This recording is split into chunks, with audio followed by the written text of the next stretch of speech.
ناصر حسین محمد اسرائیل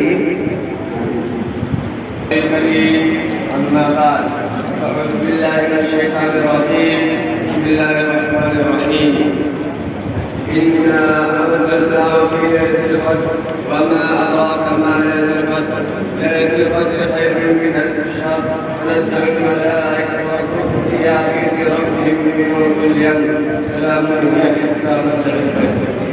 بزرگوں اور پیارے بھائیوں السلام علیکم.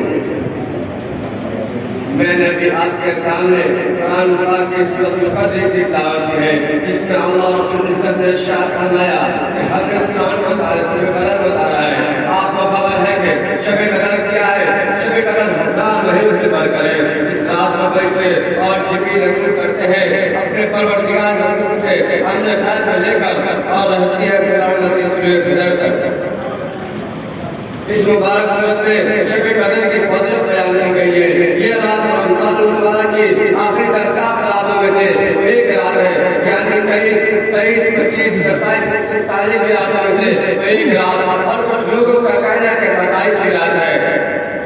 رمضان المبارک کی آخری راتوں میں بہت سے لوگ مسجدوں میں اعتکاف کرتے ہیں، یعنی کتاب کا ذکر میں رہتے ہیں اور زیادہ سے زیادہ عبادت، ذکر، دعا، تلاوت میں گزارتے ہیں. ایسے لوگ بڑے خوش قسمت ہے کہ ان کو آسانی سے عنایت مل سکتی ہے اور اس کی رحمتوں اور برکتوں کو یہ حاصل کر سکتے ہیں.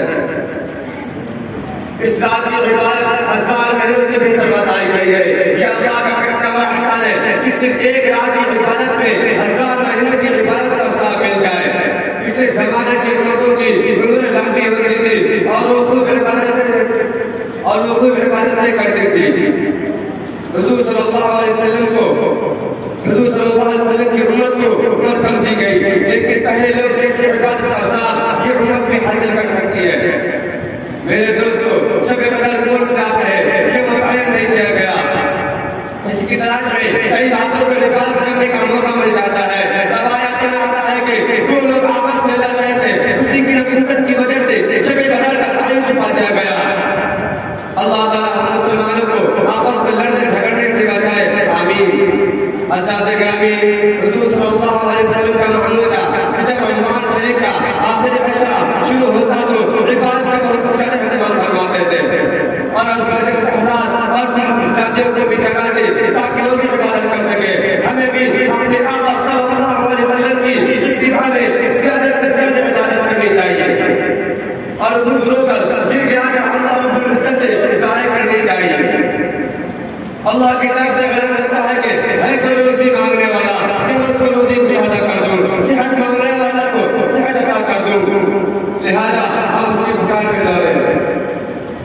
آخر میں اللہ پاک سے دعا کہ اب تک ہم سے شب قدر کی جو ناقدر ہوئی ہے وہ معاف فرمائے.